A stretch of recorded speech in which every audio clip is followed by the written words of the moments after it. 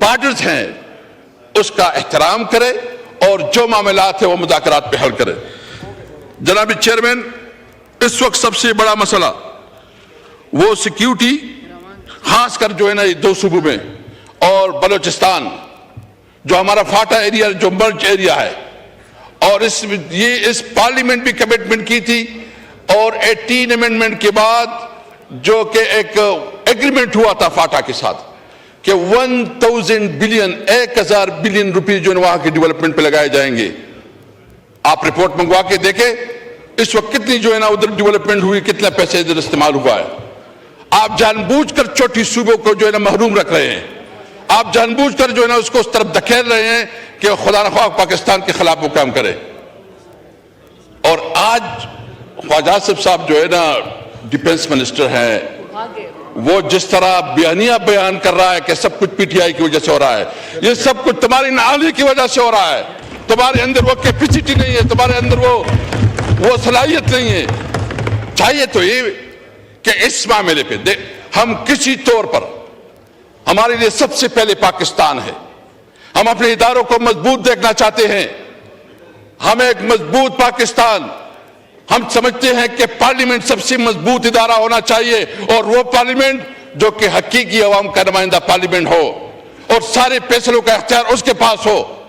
ہم سمجھتے ہیں کہ عدلیہ، جب تک عدلیہ انصاف نہیں فراہم کرے گی، جب تک عدلیہ کو جو جس طرح کمپرومائز کیا گیا اور 26ویں آئینی ترمیم کی آڑ میں جس طرح عدلیہ کے اوپر اٹیک کیا گیا اور اس کو مینیج کیا گیا، وہ قابل مذمت ہے. ہم سمجھتے ہیں کہ جب تک عدلیہ مضبوط نہیں ہوگی، آزاد نہیں ہوگی، انڈیپینڈنٹ نہیں ہوگی، تب تک یہ ملک آگے نہیں بڑھے گا. آپ نے اپنی عدالتی نظام کو مزید مضبوط کر رہا ہے. آپ دیکھ رہے ہیں کہ اس وقت ہمارا جتنی بھی ادارے ہیں وہ اس کام میں لگے ہوئے ہیں جو اس کا کام نہیں ہے. تمام اداروں کو اپنے آئینی حدود کے اندر رہتے ہوئے اپنا کام کرنا چاہیے. آج اگر یہ انٹیلیجنس فیلیور اس لیے ہے کہ ان کا کام زیادہ سے زیادہ یہ ہے کہ وہ ایک پولیٹیکل پارٹی کو ملائن کرنے کے لیے، توڑنے کے لیے، اس کو کمزور کرنے کے لیے لگے ہوئے ہیں. ہم سمجھتے ہیں کہ اس وقت ضرورت اس بات کی ہے، حکومت کی ذمہ داری تھی کہ وہ آج بتاتے، آج وہ ایک روڈ میپ دیتے، وہ بتاتے کہ ہم اس سچویشن سے کیسے نکلیں گے. بلاول صاحب نے بات کی. میں گزشتہ دنوں آپ کے شہر کراچی گیا تھا اور پھر حیدرآباد کا بھی وزٹ کیا، لیکن بہت افسوس ہوا وہ کراچی جو روشنیوں کا شہر ہے، جس کی ٹوٹی پھوٹی سڑکیں، جتنا بدحال ٹرانسپورٹ کا نظام، جتنا میں نے ادھر دیکھا مجھے بہت افسوس ہوا. اور میرے خیال میں پیپل پارٹی وہاں سے گزشتہ 15-20 سال سے حکومت میں 15-20 سال سے حکومت میں. میں حیدرآباد گیا، ادھر بھی کوئی میں نے دودھ کی نہریں بہتی ہوئی نہیں دیکھی. جو سندھ میں گیا، سندھ میں ایسا حال ہے کہ شاید یہاں تک کوئی حکومت ہی نہیں ہے، وہاں کوئی پرسان حال نہیں ہے. بلاول صاحب کو ہماری بات بھی سننی چاہیے تھی کہ جو آپ کا علاقہ ہے اس کی حالت یہ ہے کہ وہاں جو سندھ اور خاص کر کراچی، باقی تو چھوڑو، کراچی کا جو حال ہے، یعنی کراچی کی روڈیں، کراچی کا پورا انفراسٹرکچر تباہ برباد. کراچی روشنیوں کا شہر ہے، اس کو جو اس کا حق ہے اس کا حق نہیں ملا. اور جو اس وقت یہ بات کر رہے ہیں کہ قیدی نمبر 804 کی بات ہم ضرور کریں گے، ہر وقت کریں گے، ہر موقع پہ کریں گے، اور کیوں نہ کریں. آپ نے قیدی نمبر 804 عمران خان کو آپ نے ناجائز طور پر جیل میں رکھا، اس کے خلاف ناجائز پرچے کاٹے اور غیر قانونی طور پر اس کے خلاف پروسیڈنگ ہو رہی ہے، اور جو فیصلے ہو رہے ہیں وہ کہیں اور سے ہو رہے ہیں، ادھر امپلیمنٹ ہو رہے ہیں. یعنی ملک میں اس ملک کا وزیر اعظم رہا ہے، اس ملک کے لیے سب سے بڑا انہوں نے ورلڈ کپ جیتا، بہت بڑی عزت دی، اس ملک کے لیے شوکت خانم اسپتال بنایا، وہ ایک سیلیبریٹی ہے. اس وقت پاکستان کی سب سے بڑی، پاکستان کی تاریخ کا سب سے بڑا نام، سب سے بڑا کردار اور ایک تاریخی کردار جو نام عمران خان ہے. آئیں، اگر آپ کو اتنا زحم ہے تو ہم سمجھتے ہیں کہ ایک لیول فلینگ فیلڈ دے، الیکشن کروائیں، اور آپ سب جتنی بھی ہیں جس وقت حکومت میں بیٹھے، ایک آپ ٹکٹ پہ، آپ ایک ہی نشان پہ الیکشن لڑے پی ٹی آئی انشاءاللہ عام ورکروں سے آپ کا مقابلہ کرے گا, آپ کو دکھائے گا کہ آپ کی کیا پوزیشن بنتی ہے. آپ کو پتا ہے کہ آپ کے عوام کے ساتھ کیا لینا. یہ کہتے ہیں مہنگائی ختم ہو گئی. آئے نا چلتے ہیں بازار میں, دیکھتے ہیں کہ کیا پوزیشن ہے. آپ روزہ بازار میں دیکھیں کیا پوزیشن ہے, لاہور میں دیکھیں, آپ کراچی میں دیکھیں, پتا چل جائے گا. چینی کی جتنی بھی ہے سب تمام چیزیں آپ بازار میں, یہاں وہی باتیں ہوتی ہیں. اس لیے میرا مطالبہ ہے کہ سب سے پہلے اس قسم کی صورتحال کے لیے ضرورت اس بات کی ہے کہ نیشنل کنسنسس بنائی جاتی, نیشنل ایکشن پلان کے اوپر عمل کرایا جاتا, اور جو ادارے اس وقت سیاست میں ملوث ہے وہ اپنے کردار پہ توجہ دے, اپنے کردار سے. اور خواجہ صاحب کا میں نے کہہ دیا اگر اس کے اندر کوئی بھی شرم حیا ہو تو اس کو جو ہے استعفا دینی چاہیے.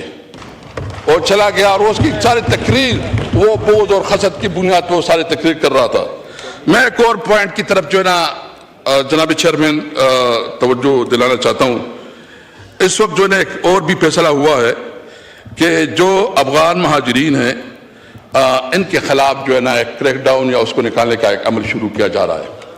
ہم سمجھتے ہیں کہ جتنی بھی انلیگل امیگرینٹس ہیں وہ جس بھی ملک سے تعلق رکھتے ہیں بے شک ان کے خلاف جو ہے نا جو قانون کے مطابق عمل ہونا چاہیے وہ ہونا چاہیے. لیکن یہ مسلسل اس طرح ایک کمپین شروع ہو جاتی ہے اور پولیس والوں کی جو ہے نا وارے نیارے ہو جاتے ہیں. یہاں بیچارے جو ہے نا وہاں ایک جنگ زدہ ملک ہے. ایک طرف آپ اس طرح کی حرکتوں سے آپ وہاں ایک مستقل دشمن بنا رہے ہیں.